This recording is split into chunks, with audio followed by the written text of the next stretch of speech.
Fala galera, bom dia, boa tarde, boa noite, boa madrugada, a depender da hora que você está assistindo essa aula de exercícios. Eu sou André Dias, seu professor de Direito Administrativo.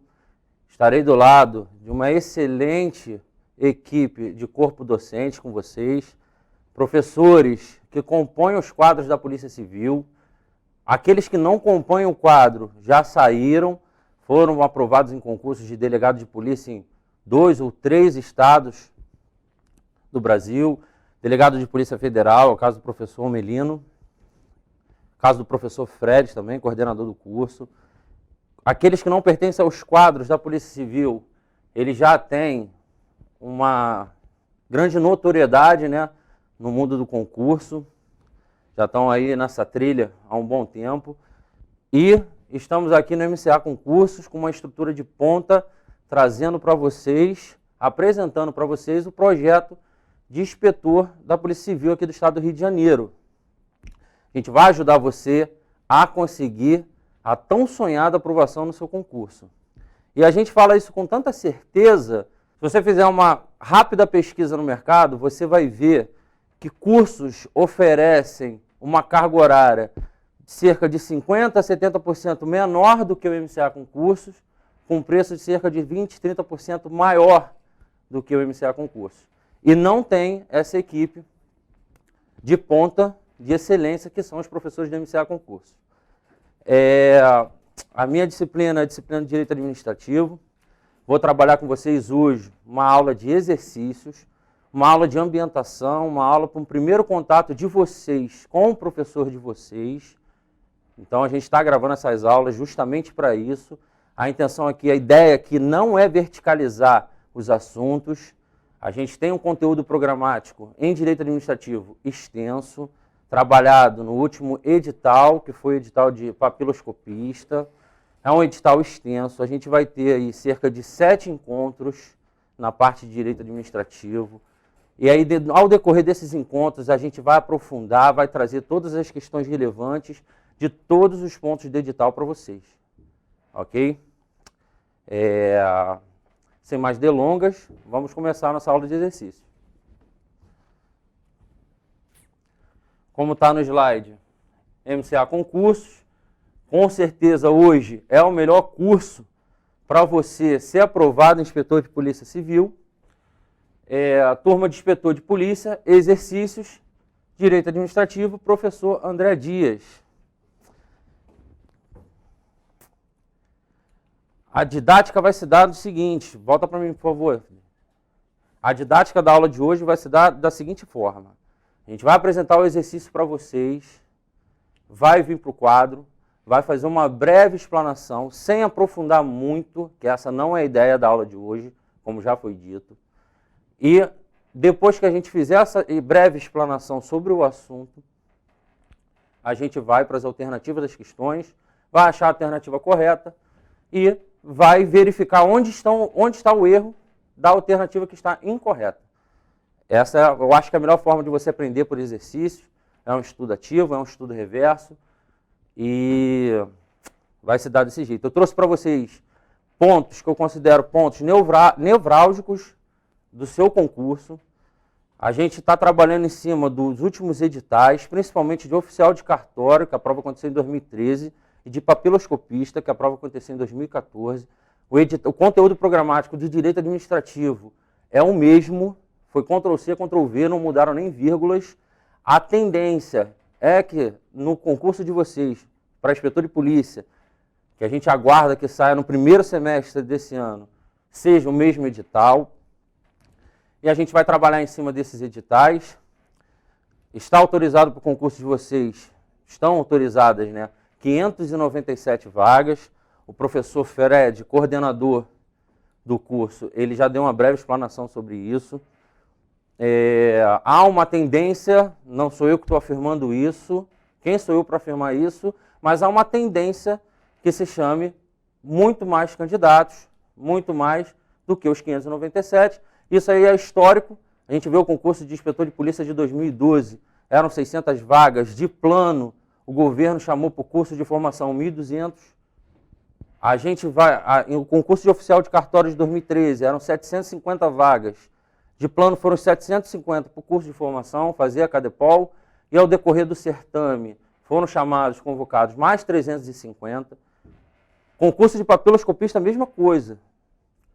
Eram 100 vagas, 100 foram chamados para fazer o curso de formação, e ao decorrer do certame, salvo engano, foram chamados mais uns 200, falando número por alto.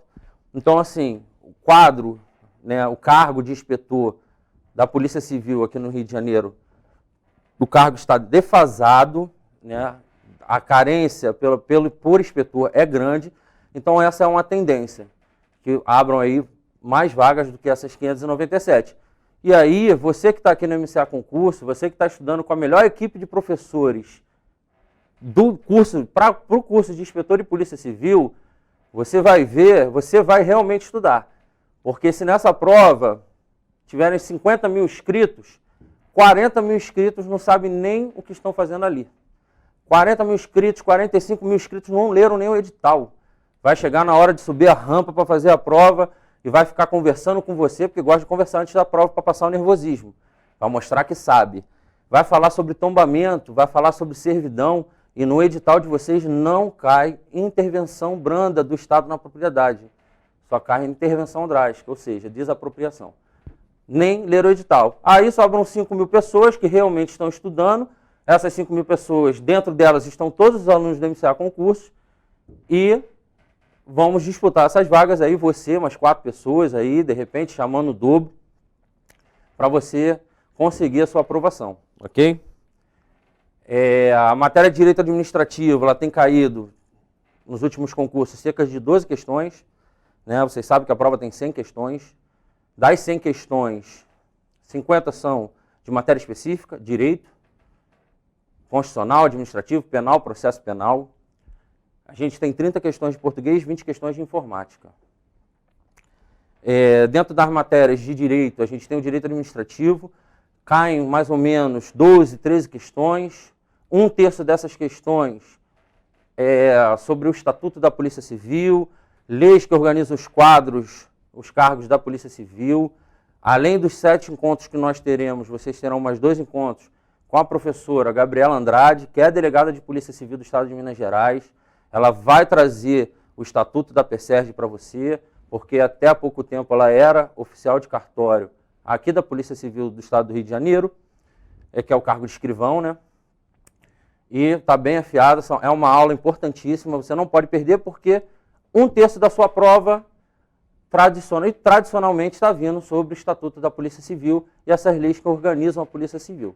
1/3 ou mais da sua prova vai cair sobre letra de lei, sobre entendimento dos tribunais superiores, súmula vinculantes, súmulas, informativos. A banca, ela gosta de novidade. A banca, ela gosta de se debruçar em texto de lei. A banca não gosta de discussão doutrinária. A banca não quer saber se o ato administrativo ele tem que ter imperatividade ou não, porque isso é discutido na doutrina. E aí a questão fica passível de anulação. A banca quer saber isso. E o outro 1/3 ou menos da sua prova vai ser sobre classificações de atos, vai ser sobre elementos de ato administrativo, vai ser sobre classificações de organizações, uma coisa mais abstrata, mas que a gente vai realmente entender o direito administrativo, sem aqueles processos mnemônicos exaustivos que você nunca entende, fica aquela coisa abstrata. Quem é bacharel em direito, normalmente tem uma repulsazinha por a matéria de direito administrativo. Pô, professor, eu estou estudando para ser inspetor de polícia. Eu quero prender, eu quero fazer operação em favela, eu quero, enfim, eu quero exercer atividade policial. Beleza, você vai exercer isso, mas lê do engano que você só vai fazer isso. Você, quando entrar na administração pública, você vai respirar o direito administrativo. Então você precisa de direito administrativo, não só para passar no seu concurso, que é a primeira etapa da sua vida, mas é aquilo que vai te reger pelo resto da sua carreira dentro da administração pública, ok? E depois também, sem mais delongas, vamos aos exercícios. Primeiro exercício. Constitui violação aos princípios constitucionais da administração pública. A. Nomeação de cônjuge de prefeito. para o cargo de secretário estadual, mesmo que o nomeado possua inegável qualificação técnica profissional e idoneidade moral. B. Limitação de idade por ato administrativo para fins de inscrição em concurso público, ainda que tal medida esteja fundamentada na natureza das atribuições do cargo a ser preenchido. C. Publicação em sítio eletrônico mantido pela administração pública de nomes de servidores e dos valores dos respectivos vencimentos e vantagens pecuniárias. D. Atribuição de nome de governador já falecido, reconhecido pela defesa dos direitos humanos. A escola pública de rede estadual de educação. E a alternativa é anulação pela administração pública de ato administrativo ilegal, independentemente de prazo e da existência de direito adquirido. Essa questão é uma questão sensacional. Princípio, volta para mim, por favor. Princípio vai cair na sua prova. Se não cair uma questão de princípio propriamente dita, igual essa, que trabalha todos os princípios praticamente, vai cair na sua prova uma questão que você consiga resolver com princípios. A gente vai aprofundar na aula o que é um princípio, a normatização dos princípios, a história dos princípios, e qual não é a ideia aqui hoje. Mas você vai ver que princípio é um ponto fundamental para você estudar para a sua prova.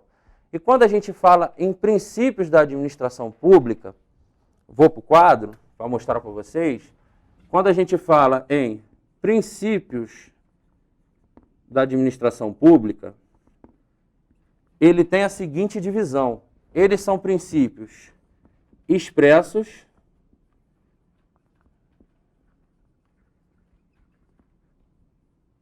e expressos / explícitos,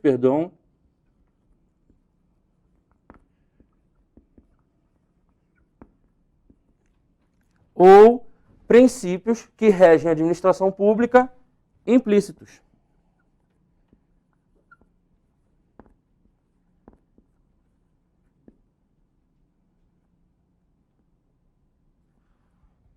Os princípios expressos, os princípios explícitos, eles são expressos e são explícitos porque eles constam no texto da norma constitucional. Você vai lá, mais um adendo, tem que ter um vade-mecum. Para quem não é da área de direito, é formado em outra área, não sabe o que é vade-mecum, vade-mecum é a consolidação das principais leis. É um livrinho que você tem que ter esse livrinho. Você, para assistir essa aula comigo aqui hoje em casa, você precisa ter esse livro.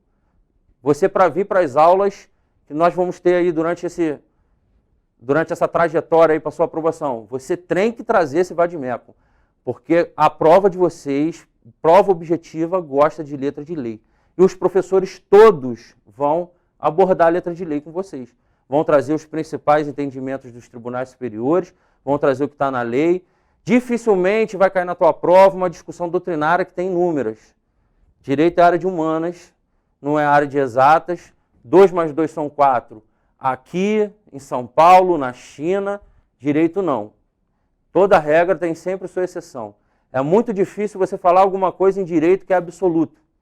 Não é absoluto. Então você tem que ter o seu vade-mecum. Professor, gastei dinheiro no MCA concurso, comprei. Vida de concurseiro é difícil, eu sei como é que é a vida de concurseiro. Não tem dinheiro para comprar. Pega emprestado com seu amigo que acabou de se formar na faculdade de Direito. Qual que eu preciso, professor? O mais recente possível.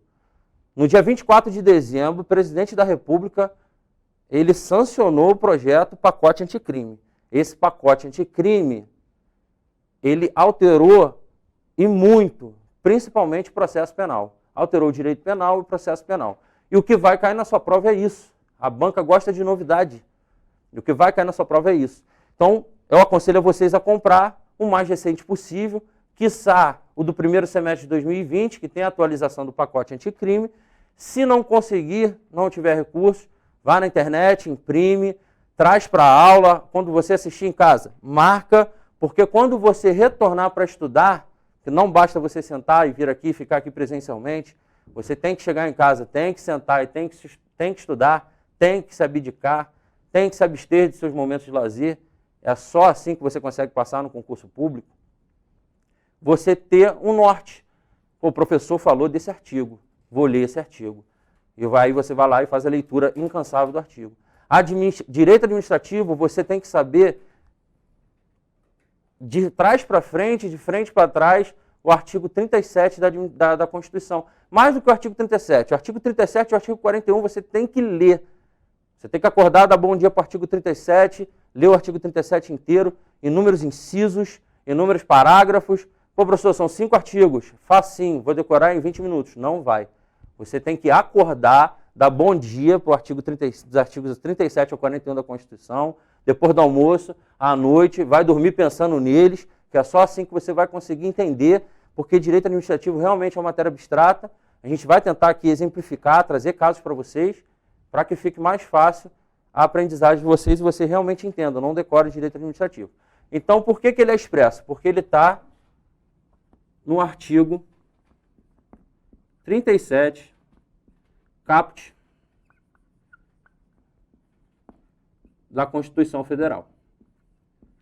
Então, você dá um pause no seu vídeo, vai lá e leia o artigo 37. Lê o artigo 37 e você volta para o seu vídeo. E aí eu vou explicar. No artigo 37, ele traz 5 princípios expressos da administração pública. O primeiro princípio é o princípio da legalidade, princípio mais antigo. A gente vai trabalhar muito esse princípio aqui. Segundo princípio, da impessoalidade. Terceiro princípio, moralidade.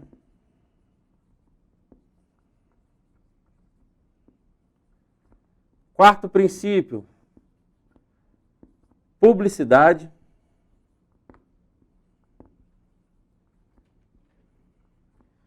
Quinto princípio, eficiência.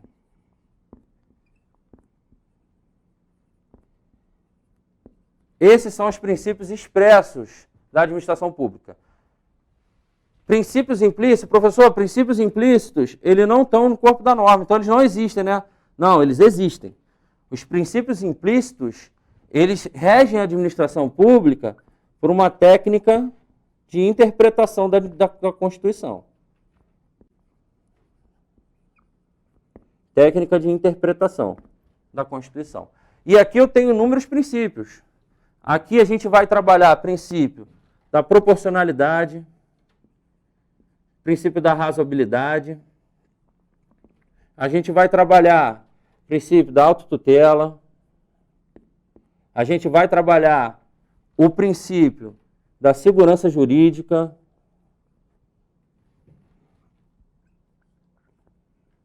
Segurança jurídica, com o princípio da confiança legítima, com o princípio da boa-fé. A gente, na nossa aula, nos nossos encontros, a gente vai esmiuçar todos esses princípios. Tem mais princípios. Tem o princípio do interesse público, tem o princípio da continuidade do serviço público. A gente vai trabalhar todos esses princípios na nossa aula, são bastante princípios, que vão te ajudar, que se não cair uma questão na tua prova, como eu já falei, vão te ajudar a resolver inúmeras questões só com isso aqui, princípios. Ok? Então essa aula, nosso primeiro encontro já é aula de princípios, é uma aula muito importante. E aí, dentro dos princípios explícitos, eu tenho algumas considerações para fazer com vocês. O princípio da legalidade, ele se desdobra em princípio. Tem a vertente da supremacia da lei, que é a vinculação negativa, e ele tem o princípio da reserva de lei.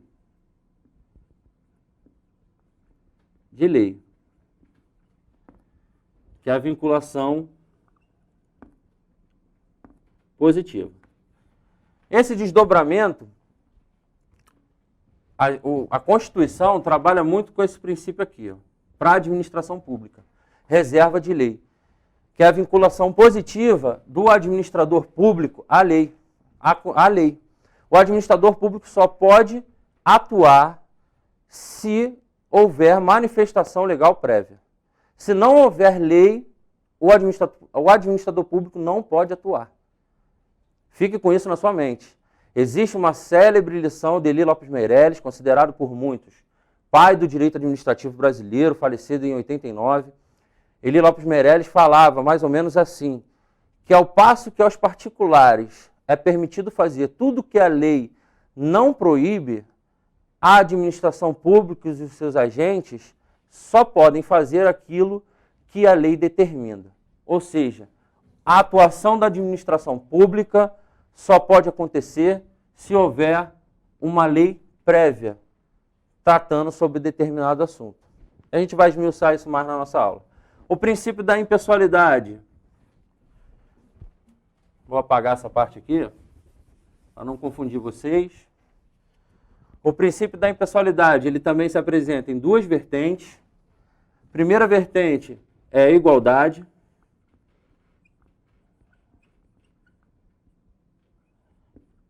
Segunda vertente é a vedação, a promoção pessoal.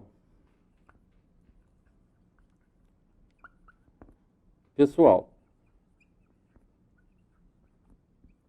o que esse princípio ele prega para a gente?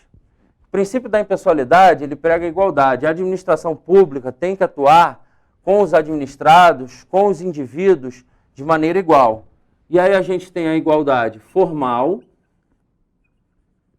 Aí você vai dar outro pause no seu vídeo, vai ler o artigo 5º caput da Constituição. E a gente tem a igualdade material. Também conhecida não, a igualdade material faz com que a administração pública ela trate os desiguais na medida das suas desigualdades. É dessa vertente do princípio da impessoalidade, vertente de igualdade material, que nascem as cotas para negros, pardos e índios em concursos, é que nascem as cotas para os portadores de necessidades especiais, é aí que nascem as ações afirmativas do governo para promover essa igualdade material ou isonomia. E a vedação da promoção pessoal é que a atuação do agente público tem que ser sempre em nome da administração pública. Não pode o agente atuar em nome próprio. Isso é muito comum no interior do Brasil, cidade pequena. Tem o seguinte exemplo, geralmente os doutrinadores trazem esse exemplo, uma cidade pequena, crianças que vão para a escola demoram 3 quilômetros para chegar à escola e vai lá o prefeito daquele município e constrói uma ponte. E essa ponte diminui o tempo. E as crianças que andavam 3 quilômetros, andavam meia hora para chegar na escola, hoje elas chegam em 5 minutos.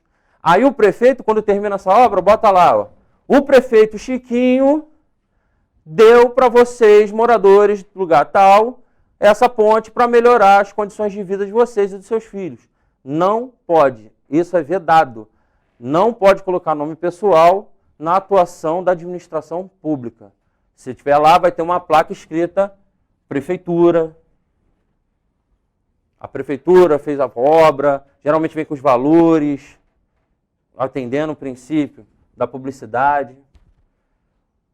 Entendeu? É essa parte. Quando a gente fala de princípio da moralidade, a gente fala do atuar da administração, um atuar próbido, um atuar ético, um atuar moral da administração. E aí, quando a gente fala sobre o princípio da moralidade, sempre vem em prova a súmula vinculante 13. Não vou falar que é do STF, porque se ela é súmula vinculante, obviamente que ela é do STF. A súmula vinculante 13, ela veda o nepotismo. A súmula vinculante 13, ela veda o nepotismo dentro da administração pública federal, dentro da administração pública direta e indireta. Nepotismo, ela veda a nomeação de parentes para ocuparem funções de confiança e cargo em comissão dentro da administração pública. E no final do texto ainda fala das designações recíprocas.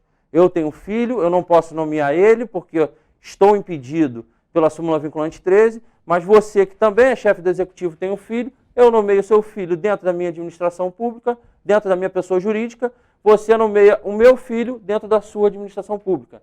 Isso também é vedado. É uma súmula que a gente vai trabalhar bem, porque ela tem um texto muito confuso. Se vocês olharem o histórico dessa súmula, as notas que foram feitas dessa súmula, foram feitas inúmeras notas até que chegasse nesse texto, e no final ficou um texto muito bagunçado. E dessa súmula, o que a gente tem que trazer para vocês é o seguinte: ela não se aplica aos agentes políticos. Quando a gente estudar servidor público, a gente vai entender que tem servidor de fato, servidor de direito, e dentro de servidor de direito a gente tem os agentes políticos. Aí tem um conceito restrito, tem um conceito amplo, a gente vai trabalhar tudo isso com vocês. Mas, para agora, essa súmula vinculante 13 não se aplica aos agentes políticos. Ou seja, os agentes políticos, eles podem nomear parentes até o 3º grau, na linha descendente, colateral, dentro da administração pública. Eles podem nomear.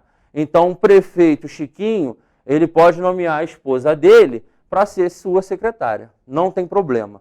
O problema é, o STF autoriza essa nomeação, mas desde que, pelo princípio da própria moralidade e pelo princípio da eficiência, o STF, ele admite essa nomeação. Mas essa nomeação, a pessoa nomeada, ela tem que ter qualificação técnico-profissional correspondente ao cargo em comissão, à função em confiança que ela vai ocupar. Se ela não tiver essa qualificação técnico-profissional, isso fere para o STF o princípio da eficiência. Então não pode essa nomeação. Exemplo, para ficar claro para vocês. Chiquinho, prefeito, nomeou a mulher dele para a Secretaria de Educação. E a mulher do Chiquinho, prefeito, Secretaria de Educação, ela não tem, quiçá, o 2º grau completo. O antigo ensino médio completo, né? Ela tem o ensino médio incompleto. Então, ela não guarda compatibilidade técnico-profissional para ser secretária de Educação. E isso o STF veda, não pode. E além dessa qualificação técnico-profissional, tem que ter inidoneidade moral, atendendo ao princípio da moralidade. Quando o STF vedar essa nomeação de agente político, ele não veda pela súmula vinculante 13. Ele veda pelos princípios da moralidade e da eficiência, ok? Vai ser trabalhado bem nas nossas aulas isso. Quando a gente trabalha o princípio da publicidade, a gente vai trabalhar a lei de acesso à informação, a gente vai trabalhar que a publicidade, num Estado democrático de direito, ela é regra e o sigilo é exceção. Então o Estado tem que atuar com transparência. Esse princípio aqui, ó, que você que está estudando para inspetor de polícia, tem aquela ex que não quer falar com você, você que está estudando, tem aquele ex que não quer falar com você, que não quer mais saber de você, aí está sabendo que você está estudando para o curso de inspetor de polícia, ele vai lá no portal de transparência da Polícia Civil do Estado do Rio de Janeiro e vai buscar quanto você ganha, porque isso a administração pública tem que fazer, tem que mostrar os vencimentos dos servidores. Isso aí é para atender o princípio da publicidade. E aí ela vai ver que você vai ganhar, sei lá, 8 mil brutos, e ele vai querer se reaproximar de você, e você, quando passar, vai pisar nele, né? Não vai querer mais saber dele, porque ela está só de olho aqui, ó, no portal de transparência. Ela viu seus 8 mil reais lá e pensou, pô, vou ter estabilidade, vou ter uma vida tranquila ao lado dele, ele é meu amor, vou voltar para ele, é agora. Vou voltar para ela, é agora. É assim que funciona. Brincadeiras à parte, o princípio da publicidade é isso. E o último princípio é o princípio da eficiência. O princípio da eficiência, ele tem uma particularidade, que ele não é um princípio originário, ele não é o princípio originário da Constituição de 88, ele foi adicionado pela emenda constitucional 19 de 98. Essa emenda constitucional 19 de 98 alterou muito a administração pública, a gente vai trabalhar muito isso. Ela trouxe uma ideia de que a administração pública burocrática, de desburocratizar essa administração pública burocrática.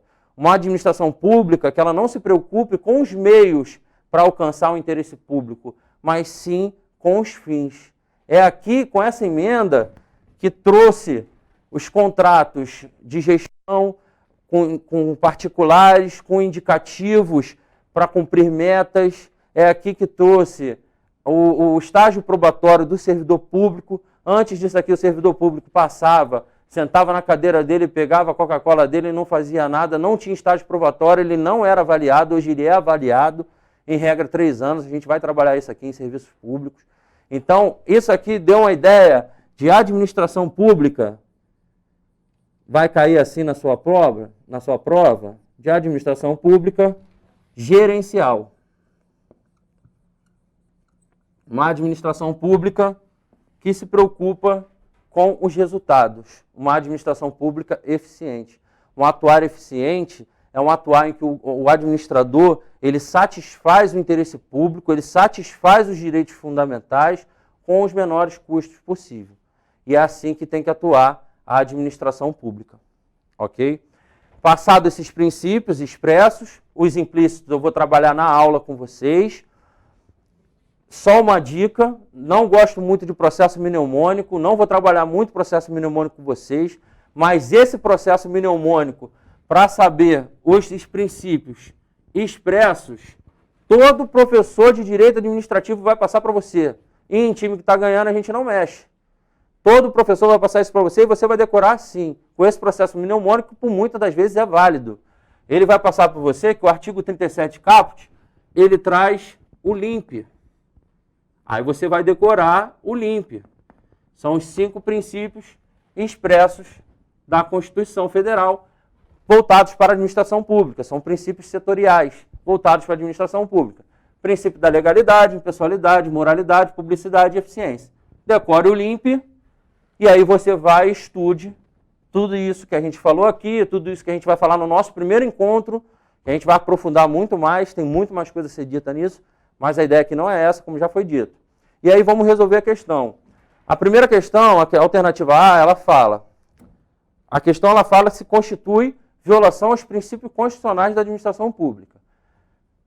A alternativa A fala em nomeação de cônjuge de prefeito para o cargo de secretário estadual, mesmo que o nomeado possua inegável qualificação técnico-profissional e idoneidade moral. Falamos isso aqui.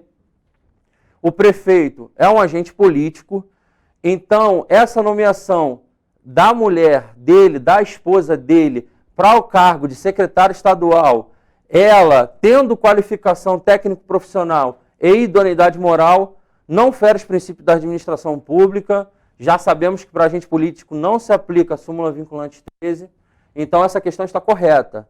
Ela não viola os princípios da administração pública. Alternativa B, limitações de idade por ato administrativo para fins de inscrição em concurso público, ainda que tal medida esteja fundamentada na natureza das atribuições do cargo a ser preenchido. Você que não estuda direito administrativo vai pensar, pô, essa aí também está correta. Porque eu sei que existem concursos públicos que limitam a idade. Tem essas restrições de acordo com o cargo a ser preenchido. Tem concurso público, um exemplo é o concurso para salva-vidas, né, o Corpo de Bombeiros aqui do estado do Rio de Janeiro, que a exigência do teste da capacitação física para homem e para mulher é a mesma. Então ele exige a mesma capacidade física dos dois. Então você que não estudou direito administrativo comigo vai pensar, não viola o princípio da administração pública. Show, pode, realmente pode sim limitar a idade, tem cargos que precisam que você tenha mais vigor físico, vai passando o tempo, você vai perdendo, não tem jeito, né? E aí você vai pensar, pô, essa questão está certa. Não, essa questão é o nosso gabarito. A questão B viola o princípio da legalidade. Ela viola o princípio da legalidade. Por quê? Cresce de importância que eu falei para vocês. Tenham vadimeco, façam anotações. Essa questão é a súmula. Deixa eu pegar outra caneta aqui, que essa já foi. Essa questão é a súmula 14 do STF. Dá um pause no seu vídeo, vá lá atrás no seu vadimeco, procura a súmula 14 do STF, leia e volte para a aula, e você vai ver que a súmula 14, ela admite sim que tem a limitação de idade para determinado cargo em concurso público. Só que essa limitação de idade ela tem que ser proveniente de lei, ou seja, princípio da legalidade. O edital ele pode restringir a sua idade desde que esteja previsto em lei para aquele cargo público. Até tantos anos você pode fazer esse concurso público, depois disso não. Essa previsão tem que estar em lei. Fora as outras coisas que trazem a súmula 14 do STF, a gente vai abordar mais, pode ficar tranquilo, mas isso aí, essa questão está demonstrando para vocês a importância que se estude os princípios, a importância de você ter o seu vade-mecum, a importância da letra de lei, a importância de você entender, de você acompanhar os julgados dos tribunais superiores, os informativos principalmente, você acompanhar as súmulas vinculantes, súmulas normais do STF, do STJ, só aqui a gente já falou de súmula vinculante, de súmula, de letra de lei, de artigo, e ainda tem muita coisa pela frente. Então tenha o seu vade-mecum. Leia a lei. Leia a lei. É isso que vai fazer você ter um excelente estudo e você alcançar uma ótima colocação no seu concurso. A banca gosta da lei. A banca gosta do entendimento dos tribunais superiores. Eu vou frisar isso aqui em todos os encontros, todos os nossos encontros. Ok? Então, a questão correta, que é aqui, viola os princípios constitucionais, é a B, porque a limitação não pode se dar por ato administrativo, e sim por lei, em nome do princípio da legalidade, na sua vertente, vinculação positiva, reserva de lei, a atuação do administrador público depende de manifestação prévia legal. Ok? Alternativa C, já batemos aqui, publicação em sítio eletrônico, ela obedece o princípio da publicidade. Na época que aconteceu isso,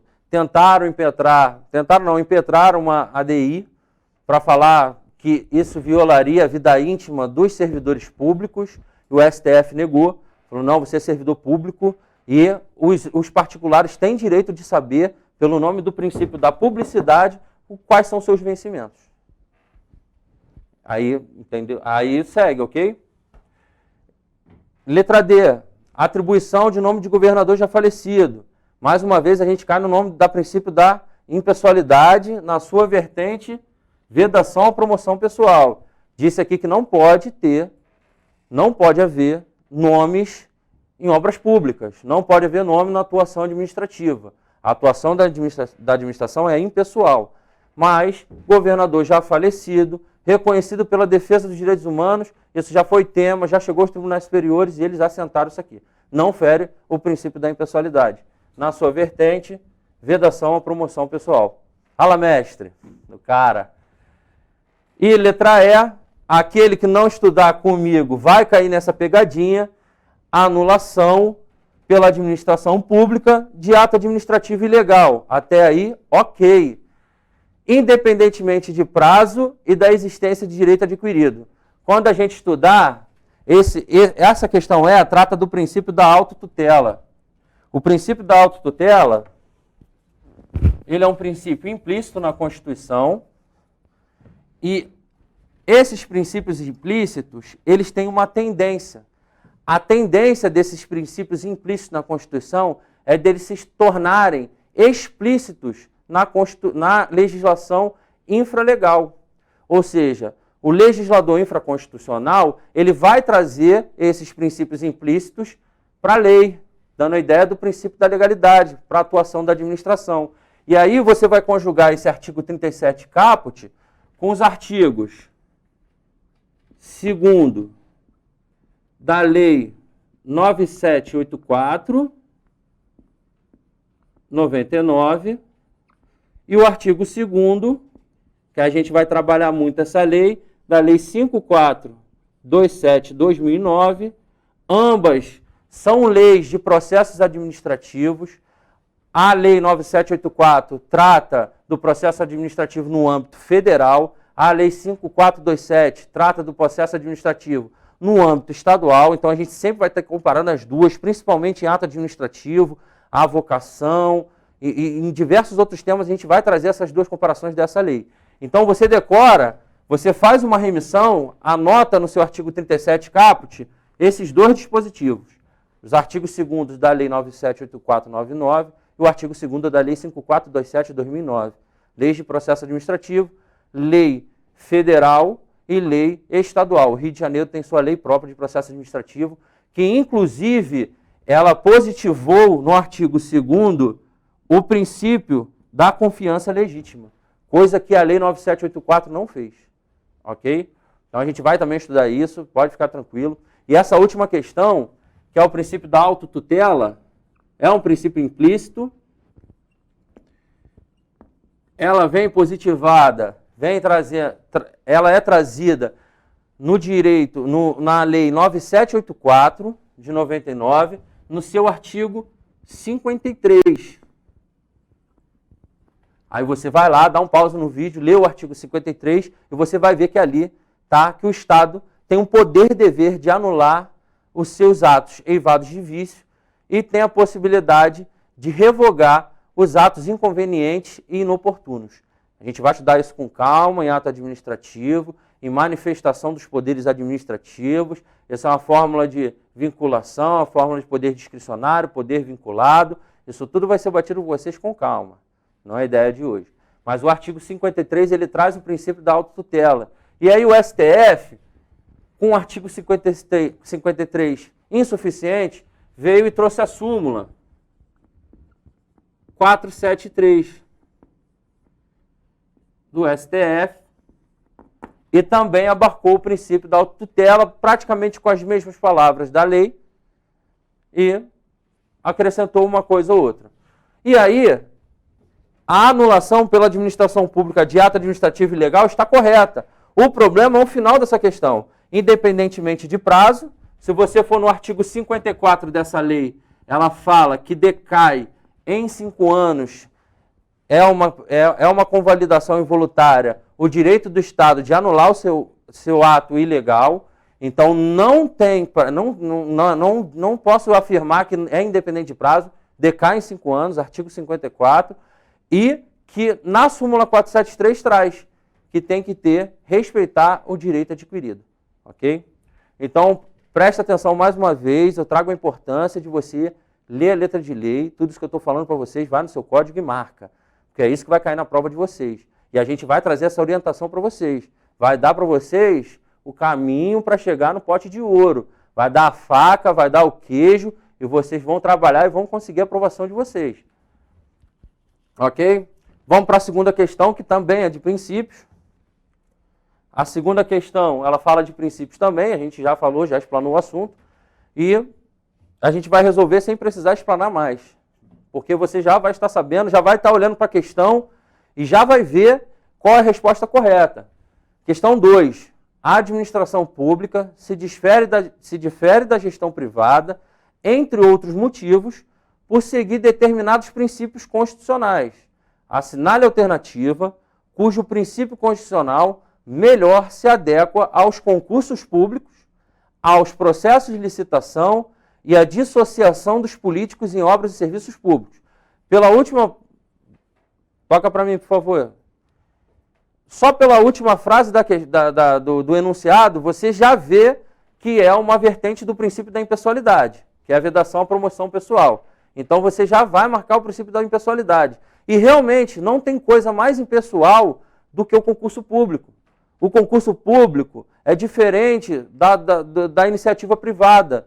Você está desempregado, está querendo um dinheiro, está querendo trabalhar, você é feio, tadinho, feio, eu sou feio, a gente vai bater lá na porta dos outros, vai pedir emprego, aí a gerente vai te entrevistar, vai olhar assim, você tem um ótimo currículo, você trabalhou bem, mas vai pensar assim, eu não quero isso, eu quero capa de revista para trabalhar na minha loja. Você é feio, infelizmente não dá, tchau, até uma próxima, qualquer coisa ligaremos para o senhor. Não é assim no concurso público. O concurso público quer saber se você é feio, se você é bonito, se você é alto, se você é gordo. O concurso público ele não quer saber. Ele quer saber quem são os melhores para ocupar aquele determinado cargo público. Ele bota uma quantidade de vagas, ele traz uma prova classificatória, ele traz etapas eliminatórias e ao final de todas essas etapas do certame, com regras impessoais, você tem aqueles que vão seguir para dentro do cargo, vão fazer o curso aí, no caso do inspetor de polícia, vão fazer o curso de formação e depois fazer um churrasco para comemorar, vai chamar o professor para a gente comemorar sua aprovação, porque aqui você vai conseguir sua aprovação. Só depende de você, porque pela equipe de instrução e pela estrutura que tem o MCA concurso, você já está aprovado. Basta você pegar e ter a capacidade de se autoflagelar, ter a capacidade de se abdicar do seu momento de lazer, das suas redes sociais, do seu telefone e estudar. Concurso público é isso. É diretamente proporcional à sua capacidade de se abster de lazer. É aquele sábado de sol, você ao invés de ir para a praia, você ao invés de ir para a piscina do seu condomínio, você sentar na sua sala de estudo, no seu quarto, se trancar, todo mundo fazendo churrasquinho, postando no status, você ficando revoltado e você estudar o dia inteiro. A aprovação em concurso público é para esse cara. É o cara que senta e estuda, tem essa capacidade de se autoflagelar. Esse cara vai passar em concurso público. E vai passar mais rápido daqueles que preferem lazer. Prova de vocês, a expectativa é que saia no primeiro semestre, então, carnaval, já fica aí QAP no carnaval, porque provavelmente não vai dar para curtir muito esse carnaval não, para aqueles que querem alcançar a vaga, né, quem quer alcançar a aprovação nesse concurso, ok? A gente já tratou de um primeiro ponto, de princípios, numa aula que a gente não verticalizou, vai ser verticalizada. Eu estou trazendo aqui 3 assuntos para vocês que vão cair na sua prova. Professor, você é mãe de Ná? Não sou mãe de Ná. Professor, você é adivinho? Não sou adivinho. Se eu fosse adivinho, eu seria igual aquele cara que apareceu na televisão, que já ganhou não sei quantos sorteios da loteria. Eu não estaria aqui dando aula para vocês, eu estaria apostando, eu estaria ganhando dinheiro dessa forma. Mas eu tenho a certeza que esses assuntos que eu estou trazendo aqui para vocês hoje, fora o nosso conteúdo programático, vai cair na sua prova. Eles vão cair na sua prova. Não tenha dúvida disso. O princípio foi um. O segundo, que é extenso e a gente vai precisar, com certeza, de mais de um encontro para explicar ele, é a organização administrativa.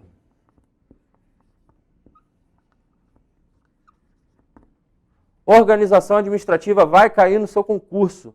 Não tem como, todo concurso de direito administrativo cai a organização administrativa, ok? E organização administrativa, ela dá a ideia de como o Estado, ele se organiza, né? O Estado ele é uma ficção jurídica, ele é formado por um grupo de pessoas, pessoas estas que estão voltadas para atender o interesse público, para prestar o serviço público, para satisfazer preordenadamente os direitos fundamentais. Então, o Estado se organiza para atender o interesse público. E essa organização do Estado, hoje, ela é dividida em setores. Nós temos um primeiro setor, nós temos um segundo setor e nós temos um terceiro setor. Então, a organização do Estado, ela está dividida em setores. Dentro do primeiro setor, eu tenho a administração pública direta e a administração pública indireta. Tem serviços públicos que só o Estado tem que fornecer aos particulares. Exemplo, segurança pública. Exemplo, saúde. Exemplo, educação. Então, o Estado, ele atua, Estado, presta esse serviço público para a população. A gente, quando estudar princípios, a gente vai ver que a supremacia do interesse público sobre o interesse privado e a indisponibilidade do bem público são as pedras de toque do direito administrativo. Assim fala Celso Antônio Bandeira de Mello. A supremacia do interesse público e a indisponibilidade do bem público, elas são a pedra de toque do direito administrativo. E aí o Estado, tentando satisfazer o interesse público, ele vai e presta seu serviço público. E ele pode exercer isso de maneira própria, ele pode exercer isso criando pessoas jurídicas para que exerçam os serviços públicos, para atender o interesse público, sempre assim. É a única finalidade, é atender o interesse público. Ou ele pode chamar particulares que já existem para prestar serviço público, ou para prestar serviços com relevância social. E aí ele se organiza dentro disso. Quando o Estado ele atua, ele presta o serviço público, a gente está falando da administração pública direta. A administração pública direta, você vai ter que ir lá, dar um pause na aula de novo e vai ler o artigo 18 da Constituição Federal. O artigo 18 da Constituição Federal traz para a gente a União, os estados, o município e o Distrito Federal, eles compõem a administração pública direta. São denominados de pessoas políticas. São determinados de pessoas políticas. Tá difícil aqui sair o política. O professor não é burro não, tá? É porque às vezes tá difícil de sair. São pessoas políticas. E aí o Estado, quando ele atua, quando o próprio Estado atua para prestar o serviço público, ele se especializa. Ele se especializa porque, na teoria, quanto maior sua especialização, melhor será o serviço público prestado. Isso aí é para atender o princípio da eficiência. Aquele princípio que foi inserido no artigo 37, através da emenda constitucional 1998. Então, o Estado, ele se especializa. Ele cria órgãos. Ele cria centros de competência que atuam dentro de uma mesma pessoa jurídica. Quem são essas pessoas jurídicas? Está lá no artigo 18. União, Estados, Município e DF. Então, quando ele exerce, ele cria órgão para se especializar em nome do princípio da eficiência para atender o interesse público. Ok? E quando ele cria órgãos, a gente vai estudar muito órgãos, a gente vai estudar a criação de órgãos, a gente vai estudar as teorias do órgão, a gente vai estudar a capacidade processual do órgão, a capacidade contratual do órgão, tendo em vista que o órgão, ele não é pessoa jurídica. Isso é que você tem que entender. O órgão não é pessoa jurídica. O órgão, ele representa o Estado. A pessoa jurídica é aquela a qual o órgão está subordinado. Outra coisa que eu trouxe para vocês, aqui dentro nós temos subordinação, que é um poder, é uma prerrogativa instrumental do Estado, que a gente vai estudar, que dentro de uma mesma pessoa jurídica, a gente tem um poder hierárquico e um poder de subordinação. Então, dentro dela, o Estado ele se escalona, ele se divide hierarquicamente, ele tem a sua subordinação para poder atender o interesse público. E aí, aqui o Estado está atuando em nome próprio para satisfazer o interesse público. Ok, o Estado pode fazer isso, o artigo 18 confere isso ao Estado.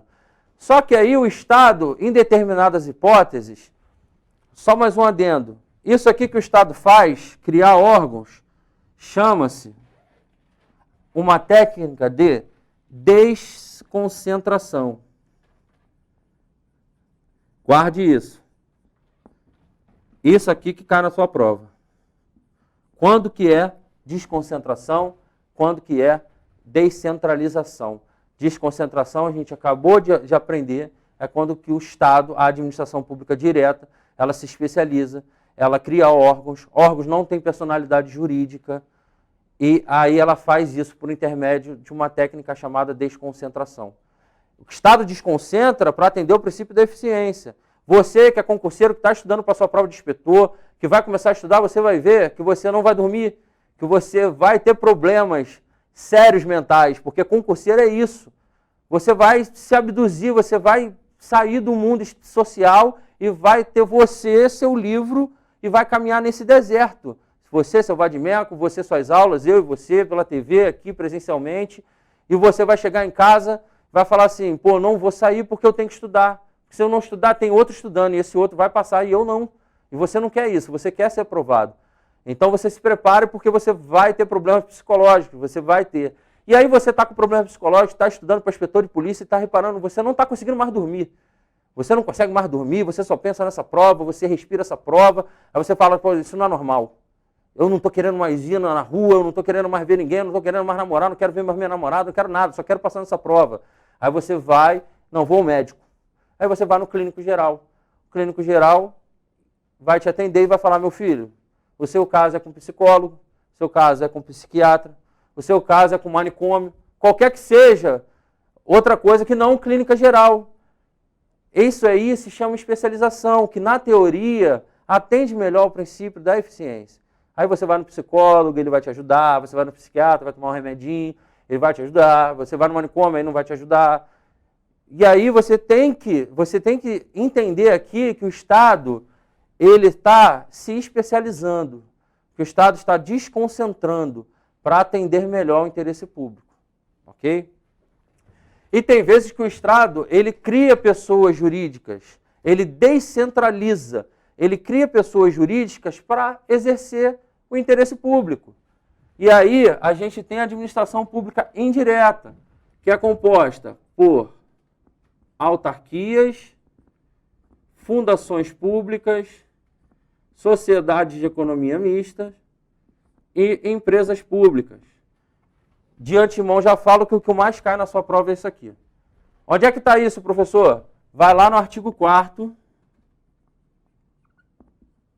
inciso 2 do Decreto-Lei 267. Vai falar, são pessoas da administração indireta, autarquias, fundações públicas, sociedades de economia mista e empresas públicas, ok? E a gente vai estudar muita autarquia, a gente tem agências reguladoras, a gente tem agências reguladoras, a gente tem agências executivas, a autarquia, a gente vai falar de deslegalização, é um tema chato, é um tema complexo, é um tema extenso, que a gente vai trazer as principais pontuações para você levar para a sua prova, para você não errar, o que vem sendo cobrado em prova. Vamos falar sobre todas elas com atenção especial para essa aqui, a autarquia. Mas o que eu quero que você saiba? Que quando o Estado ele descentraliza,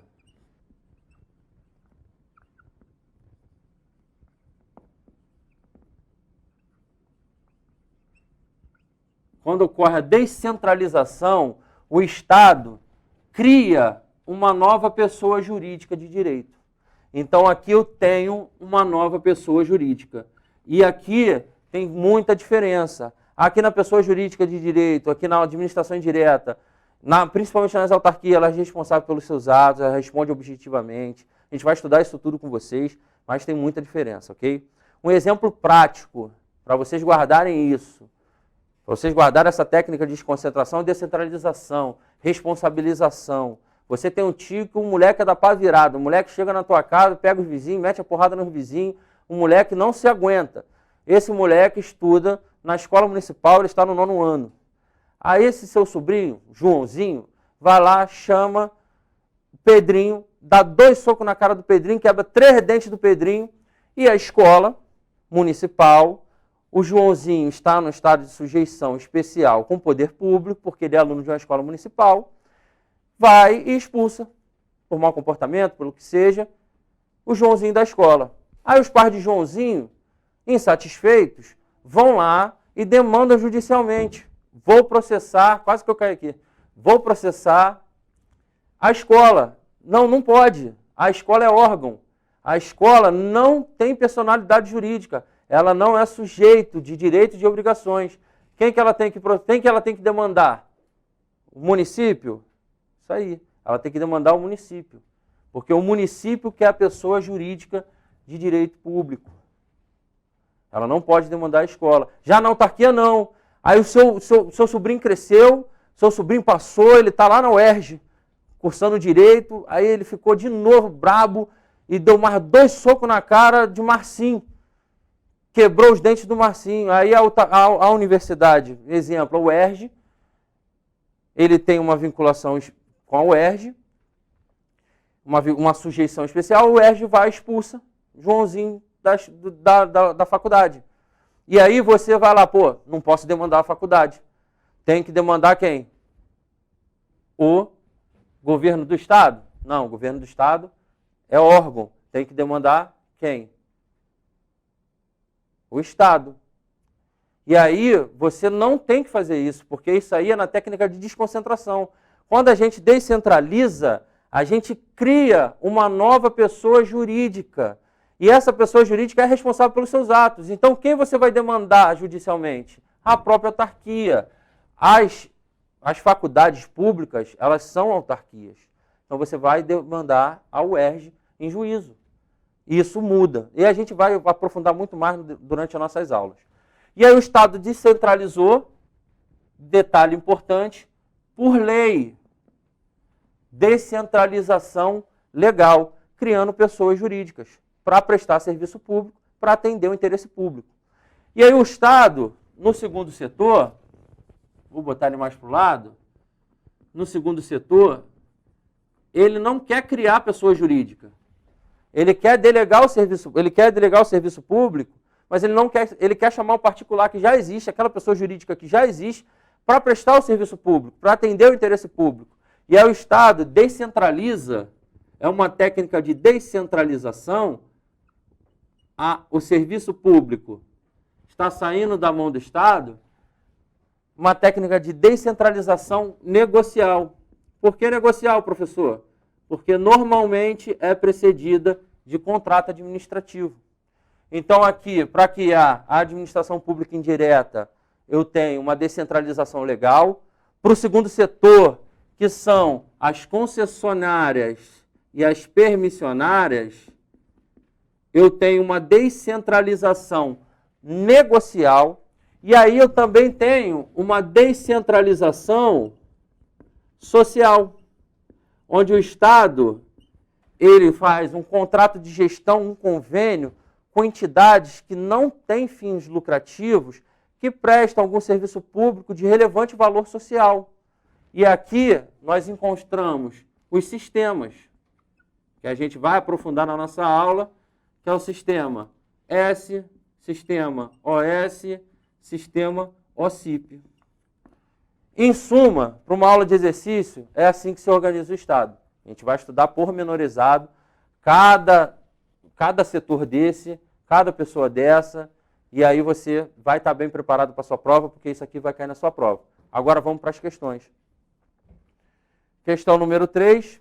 As entidades da administração indireta possuem vínculos com o governo, por intermédio dos ministérios em âmbito federal e com as secretarias em âmbito estadual.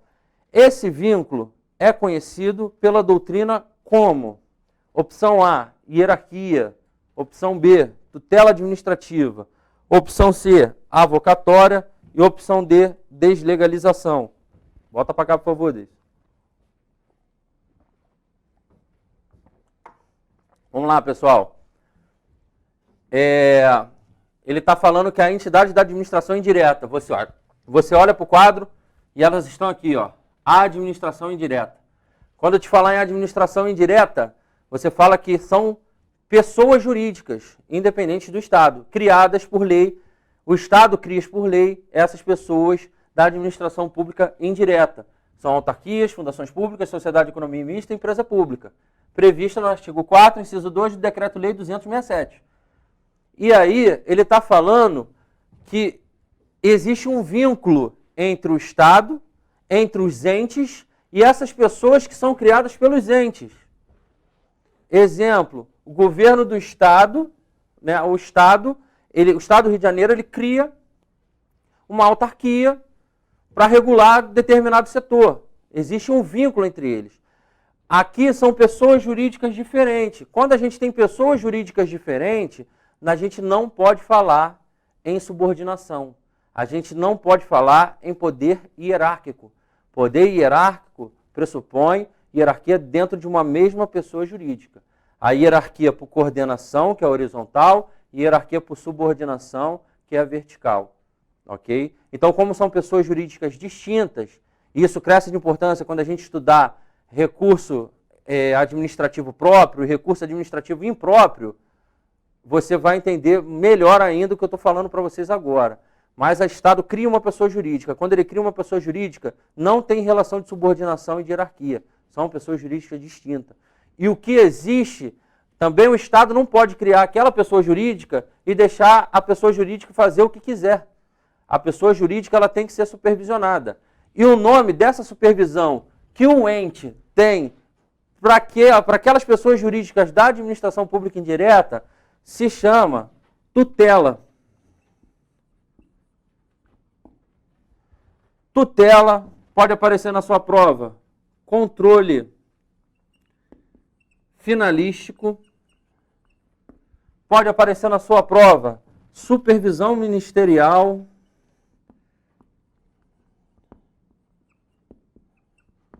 O nome é muito fácil, supervisão ministerial. os ministros supervisionando, né, as entidades da administração indireta. E isso aqui é diferente de autotutela. Autotutela a gente trabalhou, é o poder-dever que a administração pública tem, é um princípio de anular os seus atos quando derivados de vício e de revogar os seus atos quando inconvenientes e inoportunos. Então isso aqui eles vão tentar lhe confundir com autotutela e tutela. E você vai saber que pessoas jurídicas distintas não têm hierarquia, não têm subordinação, o que há é uma vinculação e essa vinculação é chamada de tutela administrativa. É uma forma de supervisão do ente em cima das pessoas da administração pública diretas criadas por ele, para não fazer o que quiserem. Então o ente tem que controlar essas pessoas, controla por meio de vinculação, de tutela administrativa, de controle finalístico ou supervisão ministerial. Então a resposta correta é a letra B. Hierarquia a gente já falou que não pode, porque são pessoas jurídicas diferentes. Então não há o que se falar em hierarquia. Não é avocatória, porque a avocatória ela prescinde de subordinação e não há subordinação entre essas pessoas. E não é deslegalização. Deslegalização a gente vai aprender quando estudar autarquia, agências reguladoras, que é diferente, totalmente diferente do que a gente está trabalhando agora, ok? Quando a gente estudar autarquia, a gente vai estudar o processo de deslegalização. Próxima questão, gabarito, né? Letra B. Próxima questão, questão número 4. Suponha que determinado Estado da Federação, no intuito de conferir maior autonomia à Secretaria de Execuções Penais, a gente tem uma Secretaria de Execuções Penais, então a gente tem uma administração pública direta, centralizada, são os entes se organizando, são os entes criando centros de competência, em nome do princípio da eficiência, para se especializar e fornecer um melhor serviço público, para atender o interesse público. E aí ele resolve transformar essa secretaria numa autarquia, com competência para a gestão da política de execução penal.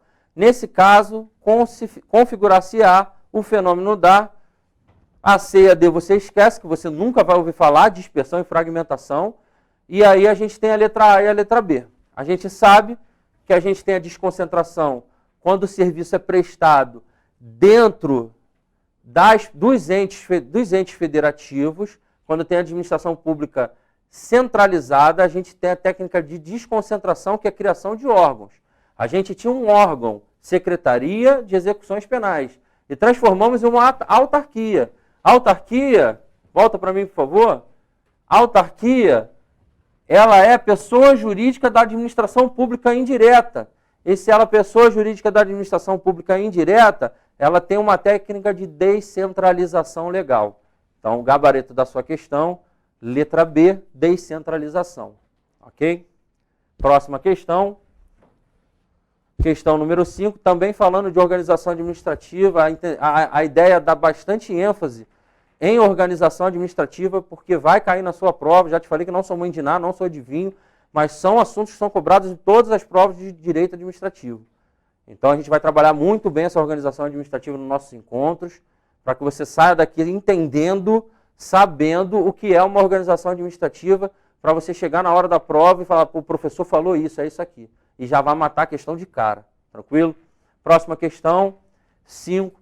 A administração indireta compreende as seguintes entidades, dotadas de personalidade jurídica própria. Ok, a administração indireta tem personalidade jurídica própria, é a afirmação do que está trazendo a questão para a gente. Aí ele traz um rol de entidades e você tem que descobrir.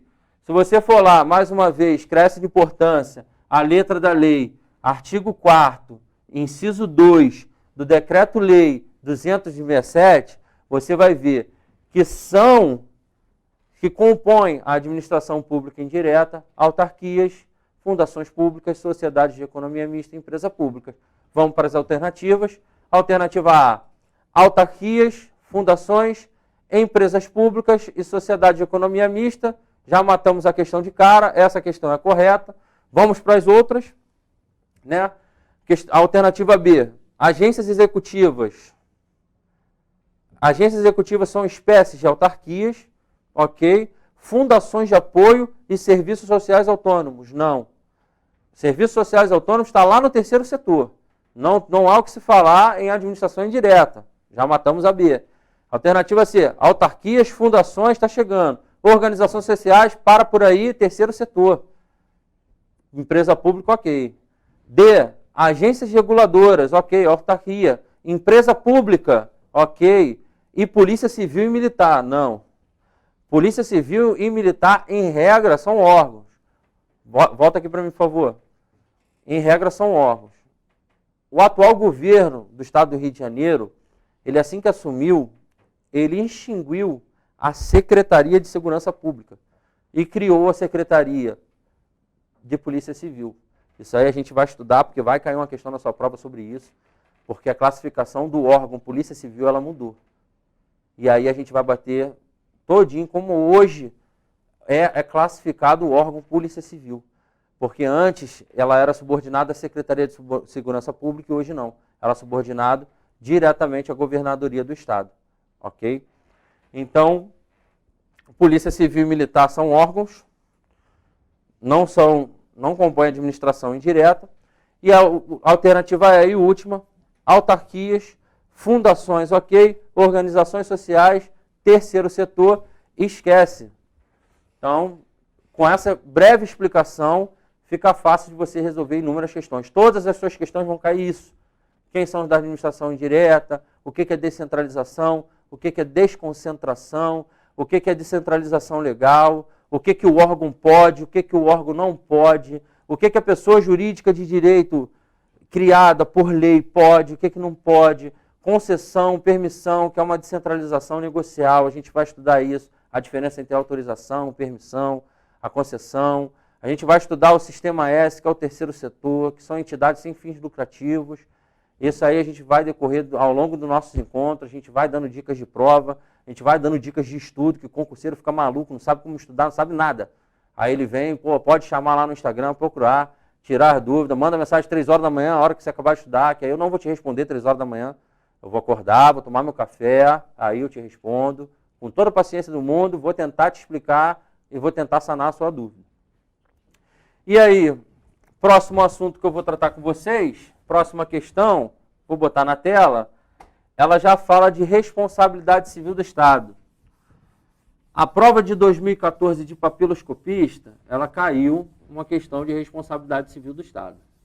E ela caiu uma questão de responsabilidade civil do Estado, que é o Estado, ela caiu de acordo com o entendimento da STF. E mais uma vez eu torno a dizer a vocês, cresce de importância ler a letra de lei, cresce de importância entender, acompanhar os julgados recentes dos tribunais superiores. Ok? Porque na prova de papiloscopista, volta aqui para mim, na prova de papiloscopista tivemos 2 questões que falaram assim, segundo o STJ. Aí se você não sabe o posicionamento do STJ, ferrou, não vai acertar. Era uma questão de desapropriação que falava de juros compensatórios. Segundo o STJ, quando começa a ocorrer. A doutrina fala uma coisa, STF fala outra, STJ fala uma, e você que está estudando vai ficar maluco por isso, que você tem que gravar as 3. Mas, geralmente, eles não vão se debruçar na doutrina. Eles vão se debruçar nos entendimentos dos tribunais superiores. Ok? Estou frisando toda hora porque a tua prova é isso. Não tem muito mistério. É de se dedicar, é se autoflagelar, é ficar moído, mas conseguir a sua aprovação. A gente está aqui para isso. Existe um professor aqui no Rio de Janeiro, o professor Roberto Blanco, ele é um professor de medicina legal, e ele fala, né, que aluno é preguiçoso. E que ele paga, ele ganha pela preguiça do aluno. Porque tudo que ele fala em sala de aula, ele tira do livro. E o aluno também poderia ir lá e tirar do livro. Esse ponto eu discordo dele, é um cara sensacional, ele é o cara da medicina legal aqui no estado do Rio de Janeiro, para quem estuda para o concurso de delegado, ele é o cara, mas realmente, se você pegar o livro para ler, vai ter matéria que você não vai entender, ainda mais se você não for bacharel em direito. O concurso para inspetor de polícia é para qualquer área de formação. Aí, se você não for bacharel em direito, é que você não vai entender lufas. Então, a gente está aqui para isso. A gente pega livros, a gente estuda sobre livros, posicionamento de um, posicionamento de outro. A gente vai lá nos tribunais superiores, vê quais são os posicionamentos dele, traz um compilado para vocês, entrega para você mastigado. É só vocês engolir. Entendeu? Então, nesse ponto, discordo, embora seja um excelente profissional, um excelente professor, é um cara renomado, é o Brasil inteiro fazendo curso com ele de medicina legal, ele é o cara da medicina legal, mas ele fala isso, ele fala tantas outras coisas, é um cara sensacional, um cara que eu admiro muito, mas nesse ponto eu discordo. O professor está aqui para fazer isso para vocês, entregar mastigado. Não que você não possa ler um livro, só que tem coisas do livro que você lê que te geram dúvidas, ainda mais quando o assunto é muito abstrato. E aí o seu professor vem para sanar essas dúvidas suas, para trazer esse assunto para você de uma forma mais simples, que você vai entender de uma forma mais simples. E aí se você pegar um livro para ler Responsabilidade Civil do Estado, o livro vai ter 150 páginas só de Responsabilidade Civil do Estado, e aí você vai perder não sei quantas horas estudando, não vai entender nada. Ainda mais se você não é formado em Direito. E aí está aqui o professor para te ensinar a Responsabilidade Civil do Estado, para você entender a Responsabilidade Civil do Estado. Então as próximas questões, que são mais duas, trabalham com a Responsabilidade Civil do Estado. E quando a gente fala, mais um ponto aqui que é importante para a sua prova, responsabilidade civil do Estado, e aí quando a gente trabalha com responsabilidade civil do Estado, quando for no nosso encontro eu vou falar sobre a evolução da responsabilidade civil do Estado, que era subjetiva, que o Estado primeiramente era responsável pelos seus atos, depois passou a ser subjetiva, e hoje, na Constituição Federal de 88, você vai lá no artigo 37, parágrafo 6º, e lá vai estar a responsabilidade civil do Estado. E, em suma, para não se aprofundar muito, o artigo 37, parágrafo 6º, ele traz para a gente que a responsabilidade civil do Estado, para que serve a responsabilidade civil do Estado? A atuação do Estado, ela gera riscos e pode causar danos aos indivíduos. E aí os indivíduos vão buscar ser ressarcidos desses danos. E aí tem a responsabilização do Estado. A responsabilização pode ser objetiva no direito privado, pode ser subjetiva no direito privado, objetiva quando se fala de Estado, da atuação estatal, ela pode ser objetiva quando a gente fala do CDC, que é o Código de Defesa do Consumidor. Lá a responsabilidade civil é objetiva. E a Constituição adotou para o Estado a responsabilidade civil objetiva. Professor, o que é isso? Responsabilidade civil objetiva. Você já deu pausa no vídeo, já leu o artigo 37, parágrafo 6º, e vocês leram que os agentes causarem danos a terceiros, danos aos indivíduos. Eles responderão e o Estado tem o direito de regresso contra os agentes. A responsabilidade civil objetiva, quando a gente adota, quando a Constituição adotou a teoria da responsabilidade civil objetiva pelos atos praticados pelo Estado, ela já desconsiderou duas coisas. Primeiro, ela não quer saber se o ato se deu por culpa ou dolo. A Constituição não quer saber disso. Quando ela fala que a responsabilidade civil do Estado é objetiva, ela não quer saber se o agente atuou com culpa ou com dolo. Ponto. Basta a atuação do agente, independentemente se teve culpa ou dolo. E isso implica também que essa responsabilidade civil objetiva do Estado não quer saber se a atuação do agente foi lícita ou ilícita. Pô, professor, o agente está atuando licitamente, está dentro da legalidade estrita, dentro do seu dever de cumprimento legal, uma ordem emanada, existe a lei prévia, ele vai lá e atua, e mesmo assim está atuando licitamente, ele pode ser responsabilizado? Pode, por causa da adoção da responsabilidade civil objetiva pela Constituição Federal. Então, grave esse artigo 37, parágrafo 6º.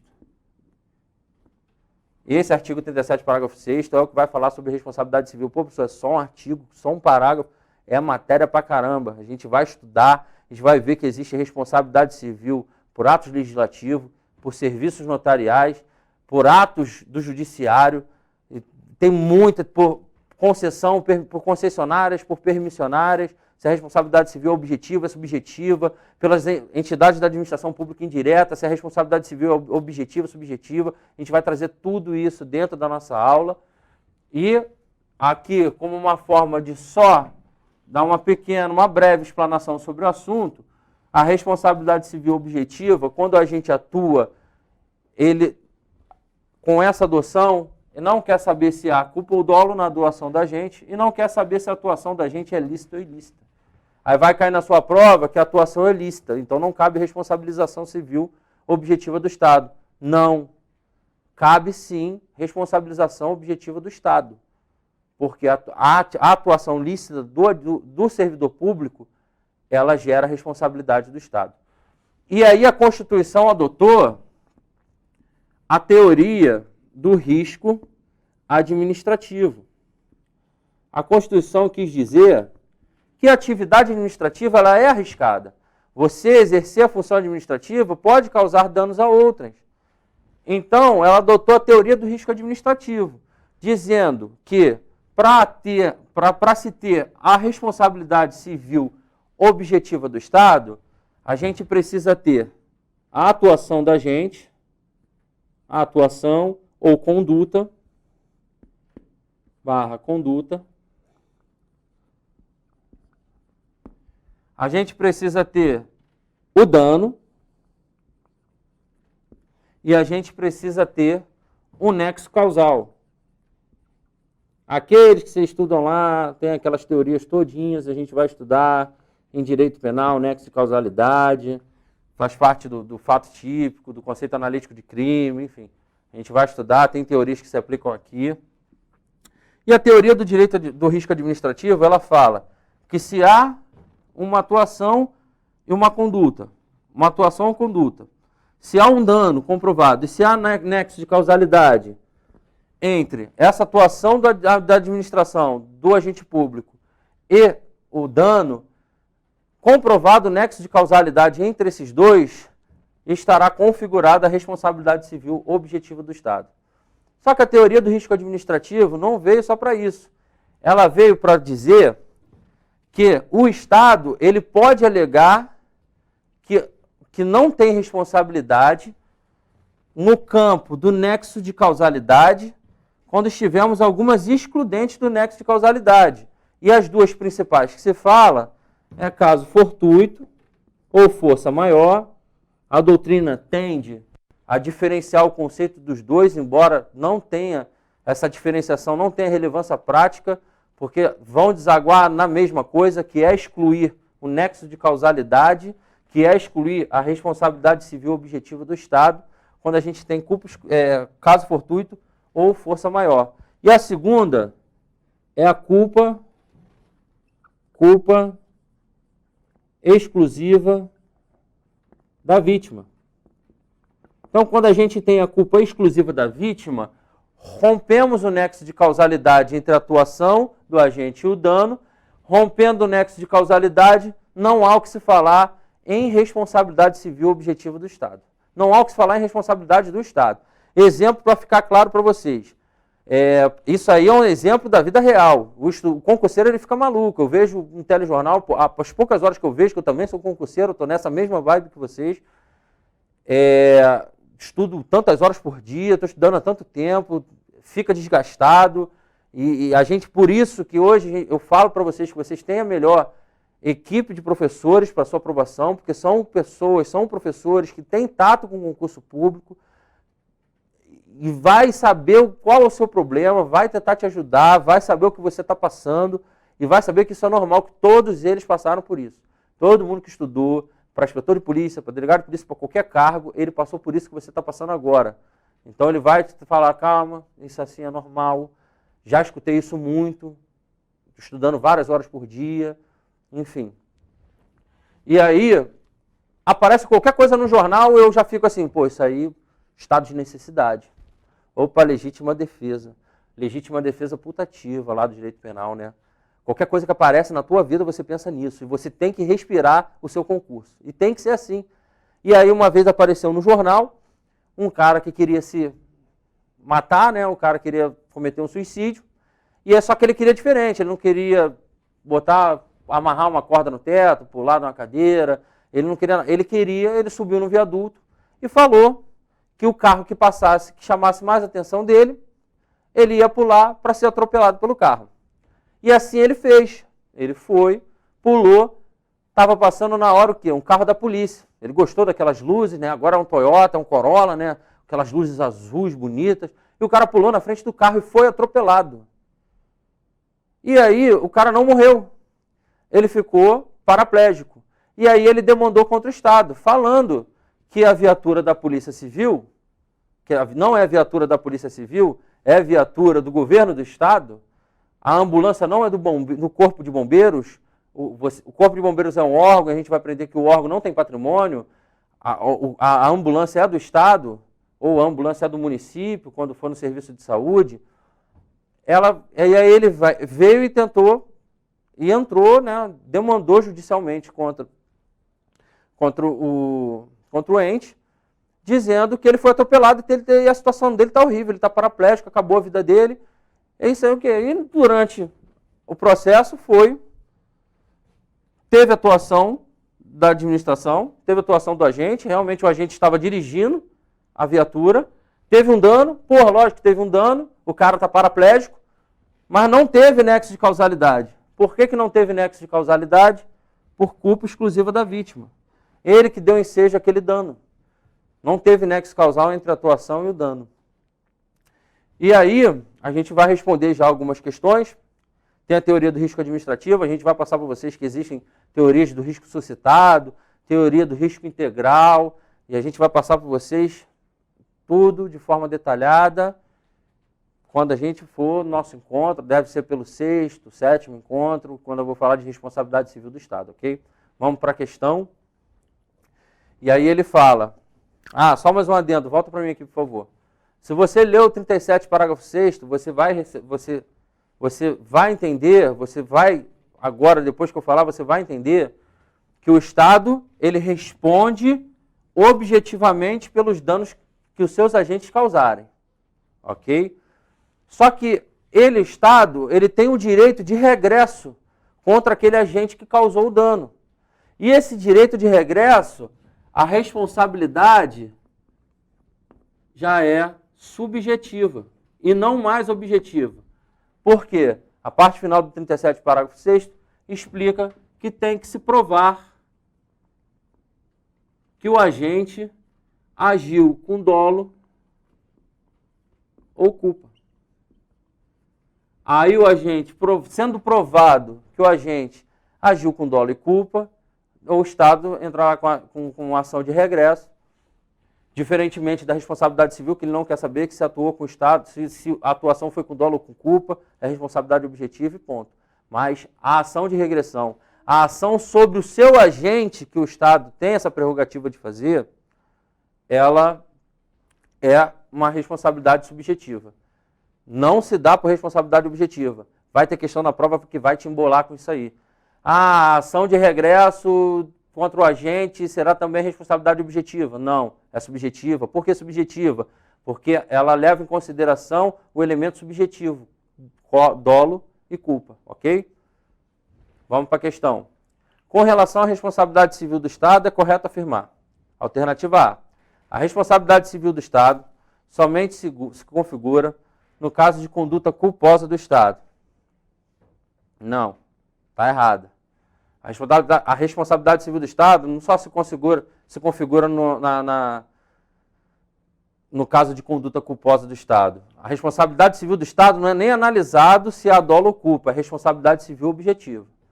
O Estado tem responsabilidade civil, alternativa B, o Estado tem responsabilidade civil pelos danos que os seus servidores públicos, nessa qualidade, causarem a terceiros. Alternativa B, a princípio, é que está correta, porque está copiando o texto do artigo 37, parágrafo 6º.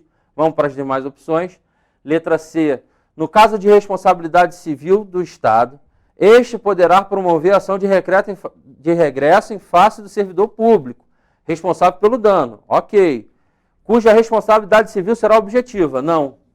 A responsabilidade civil é subjetiva, dependendo de comprovação de culpa perante o Estado, de dolo ou de culpa. Tá vendo a pegadinha que eu falei para vocês? Essa é a pegadinha. A responsabilidade civil na ação de regresso do agente é uma responsabilidade civil subjetiva. Tem que comprovar dolo e culpa do agente para ele ser responsabilizado por aquele ato. Alternativa D, o caso fortuito ou de força maior não permite a exclusão da responsabilidade civil do Estado em nenhuma hipótese. Primeiro adendo que eu quero fazer na alternativa D fiquem atentos com questões que tragam essas expressões, nenhuma, todos, no direito, quase todos os institutos têm exceções. Então, quando falar em nenhuma, que todos, que sempre, essa questão provavelmente vai estar errada. Então, se atenta quando houver essas frases, essas palavras na sua questão, ok? E ele falou que caso fortuito ou força maior não permite exclusão, a gente viu que permite. Caso fortuito, volta para mim, por favor. Caso fortuito ou força maior exclui o nexo de causalidade, que exclui a responsabilidade civil objetiva do Estado, de acordo com a teoria do risco administrativo.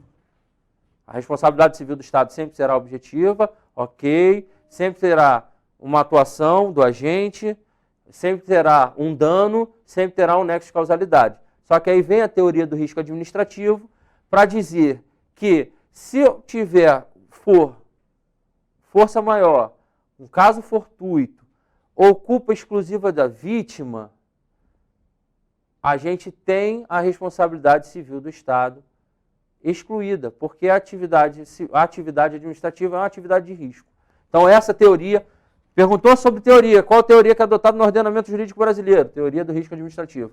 Não é adotada a teoria do risco integral, com algumas exceções, não é adotada a teoria do risco suscitado, a gente vai abarcar as três.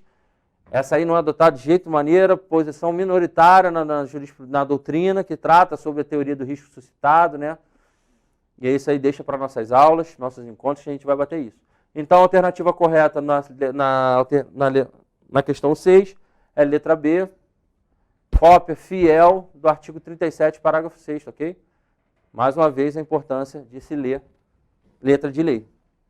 E aí a gente vai para a nossa última questão, que também trata de responsabilidade civil. A questão fala assim, em recente decisão, o STF, olha aí, ele está pedindo para você saber o que o STF entende sobre esse assunto. Estou falando isso desde o início da aula e agora estou comprovando para você que se você não ler letra de lei, se você não souber os entendimentos dos tribunais superiores, você não vai fazer uma boa prova. Mas a gente está aqui para isso, para trazer esse entendimento para vocês, para trazer essas discussões para vocês e para falar, na prova tu vai marcar isso, ok? Então, vamos lá. Em recente decisão, questão número 7, o STF entendeu que quando o poder público comprovar causa impeditiva de sua atuação protetiva e não for possível ao Estado agir para evitar a morte de detento, que ocorreria mesmo que o preso estivesse em liberdade, aí vemos alternativas se haverá ou não responsabilidade civil do Estado, ok? Vamos lá fazer essa questão? Essa questão de responsabilidade objetiva do Estado é uma questão de responsabilidade objetiva por omissão. A responsabilidade objetiva por omissão, ela é bastante discutida, porque o artigo 37, parágrafo 6º, ele trouxe apenas a expressão seus agentes causarem. E aí a doutrina começa a discutir. Causarem denota ação. Então, na omissão, a responsabilidade do Estado vai ser subjetiva. Não haverá responsabilidade. E a doutrina começa aquela guerra. Mas aí a gente tem o entendimento do STF sobre isso. E quando a gente for falar em ato omissivo, em responsabilidade civil do Estado por ato omissivo, a gente tem que dividir essa omissão, que assim faz a doutrina majoritária, assim fez o STF, a gente tem que dividir essa omissão em omissão genérica, em omissão específica. E aí, quando cair responsabilidade civil do Estado por omissão, vai cair na sua prova, vai cair sempre assim, trazendo sobre detento, trazendo sobre o hospital. São situações que vão te induzir ao erro, ok? O cara morreu dentro do presídio, tu vai pensar, responsabilidade civil do Estado. Em regra é, só que temos hipóteses que excluem a responsabilidade civil do Estado, ok? E aí, a omissão ela pode se dividir em genérica e específica. A omissão específica é onde a gente trabalha a responsabilidade objetiva do Estado. Aqui o Estado responde objetivamente quando temos uma omissão específica dele. O que seria uma omissão específica? O Estado tem um binômio. Ele tem a previsibilidade daquele resultado, previsibilidade, mais evitabilidade. Evitabilidade. E aí você vai para a questão, que qualquer questão que você for enfrentar de omissão estatal, você tem que trazer que a responsabilidade do Estado vai ser objetiva quando a omissão for específica. Quando que a omissão é específica, professor? Quando há evitabilidade e previsibilidade daquele dano. Exemplo, para ficar mais claro na cabeça de vocês. Exemplo da questão. O detento, o cara se você já vai apelar, você que não estudar, você já vai apelar, porque em recente decisão, o STF falou que o sistema penitenciário brasileiro, ele é um estado de coisas inconstitucional. Por quê? Em suma, há uma flagrante constante violação aos direitos fundamentais, inclusive a dignidade da pessoa humana, que ela é um vetor axiológico da Constituição, ela é um fundamento da República, lá no artigo 1º, inciso 3 da Constituição. Então ela viola, o sistema prisional brasileiro, ele viola a dignidade da pessoa humana. E é verdade, independentemente da sua posição. Professor, o cara roubou, matou, estuprou, se ele está numa cela que cabam 5 e tem 80, problema dele, ele tem... Não é problema dele. Quando vocês estudarem direito penal com o professor Melino, ele vai falar para vocês que a pena, ela tem, uma das suas funções é ressocializar o cara. E se você pegar um cara, colocar ele numa cela com 80 pessoas, onde só cabem 5 pessoas, você não vai estar ressocializando ninguém. Não estou entrando no mérito que o cara não tem que pagar, mas que você não vai estar ressocializando ninguém, você não vai estar. Pelo contrário, você vai estar piorando aquele cara. Aquele cara, quando ele sair no indulto, aquele cara, quando tem liberdade condicional, livramento condicional, aquele cara ele não vai voltar. Aquele cara vai chegar e vai ser preso. A minha esposa, ela trabalhou na Central de Garantias da Zona Norte. Ela é responsável, essa Central de Garantias, por todos os flagrantes que ocorrem na Zona Norte, aqui no Rio de Janeiro, né? Então você imagina quantos flagrantes tem por dia. Zona Norte é um amor, né? Zona Norte é paz, quase não tem comunidade, é uma coisa assim, sensacional a Zona Norte aqui no Rio de Janeiro. Você pode andar tranquilo, qualquer hora do dia, que você não vai ser assaltado. Enfim, chega 1 milhão de flagrantes num dia. 1 milhão de flagrantes num dia. E, infelizmente, 99% dos flagrantes das pessoas que eram conduzidas pelaquela prisão captura da polícia, levada à autoridade policial para ver se havia flagrante ou não, para passar por esse juízo, né, do delegado, né, essa avaliação técnica do delegado, se há ou não flagrante. 99% das pessoas que passavam ali eram negras. Querendo você ou não, não entrando em mérito de que tem negro que é rico, ele faz merda porque ele quer. Não entre nisso, ok? Vamos para a questão técnica para o seu concurso. Então, se cair na questão da prova de responsabilidade objetiva, de responsabilidade do Estado, por ato omissivo, você vai ter que dividir essa omissão em genérica e específica. A específica é quando eu tenho previsibilidade e quando eu tenho evitabilidade. Eu tenho um detento. O detento está aloprando. O cara do SEAP, o administrador penitenciário, ele sabe que ele está aloprando. E aí o cara entra na cela com o cadastro do tênis, o cara entra na cela com cordão, o cara entra na cela, a comida do cara chega com garfo, faca normal. Aí sim o Estado negligenciou. O Estado era uma coisa previsível, esse cara poderia se matar, e o Estado poderia evitar e assim não fez. Ok. Agora, se é um cara que está com comportamento inadequado, um comportamento depressivo dentro do presídio. E aí o Estado toma as medidas necessárias, leva ele para a junta médica do presídio. Lá ele é recebido, ele é atendido, ele é tratado com medicamento e não sei mais o que. O Estado atuou em prol da saúde desse detento. Aí esse detento chega na cela no dia seguinte, não quer mais saber da vida dele, pega, dá 3 cabeçadas no ferro e morre. O Estado pode ser responsabilizado por isso? Se você considerar que o Estado pode ser responsabilizado por isso, você vai estar dizendo que o Estado é um segurador universal. E o Estado não é um segurador universal.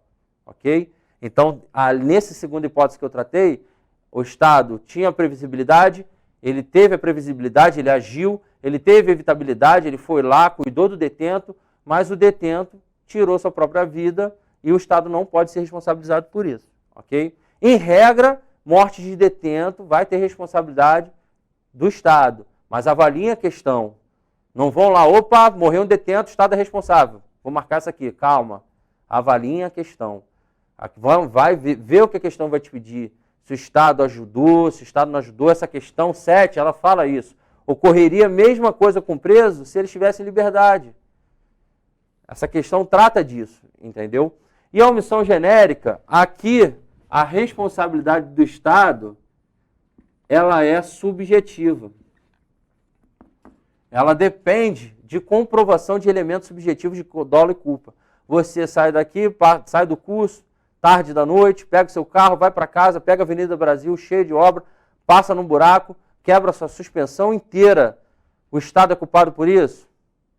Depende. Você tem que provar se o Estado teve culpa ou dolo de existir aquele buraco. Se aquele buraco apareceu da noite para o dia, não vejo responsabilidade do Estado. Se aquele buraco foi causado pela equipe de obras, e a equipe de obras soube daquele buraco, um cara chegou e falou, ó, tampa esse buraco que vai dar merda. E aí você não tampa, e eles não tampam o buraco. Aí você vai para o juízo e tenta provar essa culpa, esse dolo, e aí você comprovando isso, aí sim o Estado vai ser responsável. Mas responsabilidade subjetiva, na omissão genérica, na omissão específica, que tem previsibilidade e evitabilidade, a responsabilidade civil do Estado é objetiva. E quando a gente tem a responsabilidade civil objetiva, a gente não precisa comprovar dolo e culpa do agente. A gente não precisa, a Constituição não quer saber se o ato do agente é lícito ou ilícito. Ela só quer saber que teve uma atuação do seu agente, que teve um dano e que teve um nexo de causalidade. E aí, se a teoria do risco administrativo excluir o nexo de causalidade por força maior, caso fortuito, ou por culpa exclusiva da vítima, não haverá responsabilidade civil do Estado. Ah, passa a ser subjetiva. Não, não haverá responsabilidade civil do Estado. Culpa exclusiva da vítima. Caso fortuito ou força maior. Você quer um exemplo maior de caso fortuito? Caso fortuito, Japão. No Japão, há pouco tempo atrás, a gente teve tsunami. E essas ondas passaram numa oficina, não sei como é que fala, numa atividade nuclear, e houve um vazamento, né, não sei se é um protótipo, não sei o que foi que vazou, que é considerada atividade de risco, atividade nuclear. Aqui no Brasil, o Estado seria responsabilizado. Lá no Japão não foi, porque eles não adotam essa teoria. Porque aqui no Brasil, os tribunais superiores e a doutrina majoritária, elas adotam a teoria do risco integral. É a regra, professor? Não. A regra eu já te expliquei. Teoria do risco administrativo. A teoria do risco integral, ela vai trabalhar com vocês quando for dano nuclear,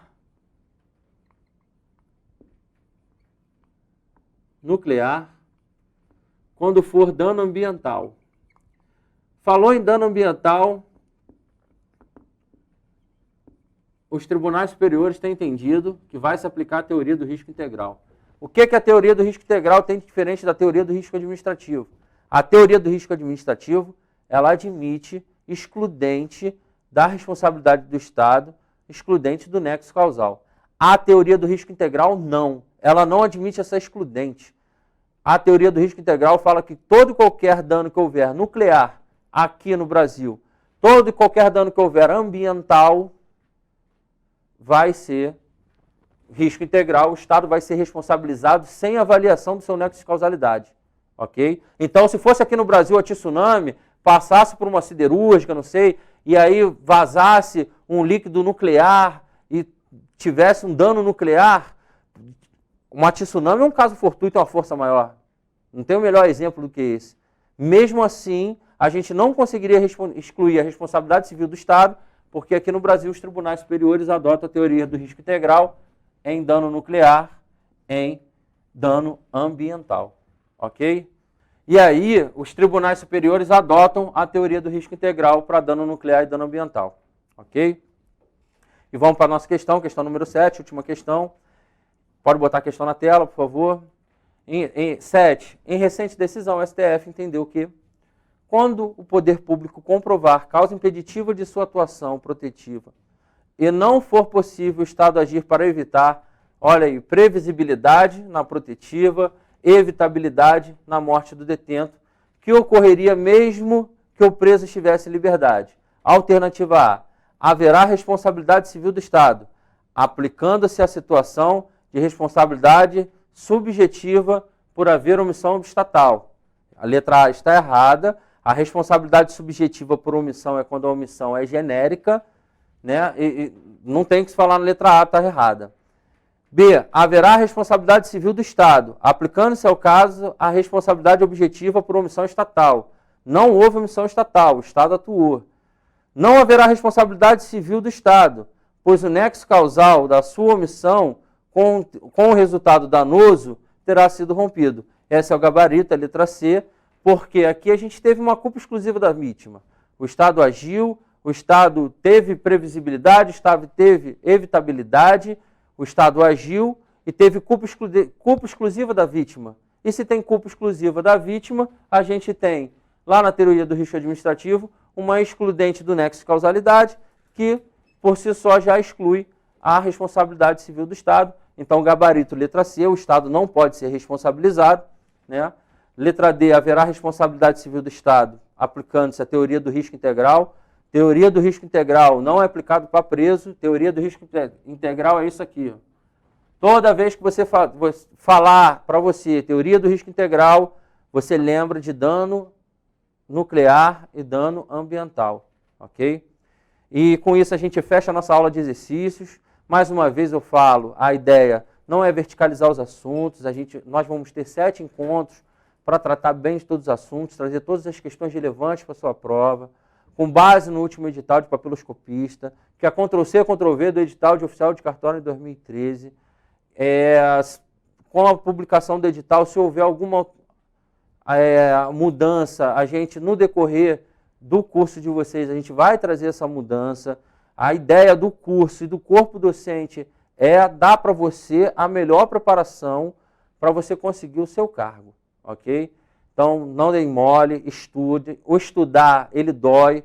Se você não estiver sentindo gosto de merda na boca, não está estudando, você não está estudando. Se estiver tranquilo, se estiver relaxando, você não está estudando. Se você, dia 31, está indo para não sei aonde agora, ano novo, viajar e voltar só dia 15 de janeiro, dia 30, para começar o curso aqui, de antemão, pare e pense. Se você quer ser aprovado, caia para dentro do seu concurso. Respire o seu concurso. Esse é seu sonho de vida. Esse concurso vai te trazer estabilidade financeira. Esse é seu sonho. Você tem que ser, eu pelo menos, eu me olho e me vejo, o que eu quero para mim daqui a 2, daqui a 3, daqui a 4, daqui a 5 anos. Eu quero me ver na situação X. Eu era militar de carreira do Exército, eu era sargento de carreira. Eu fiz 4 concursos públicos na minha vida. Eu passei nos 4 concursos públicos.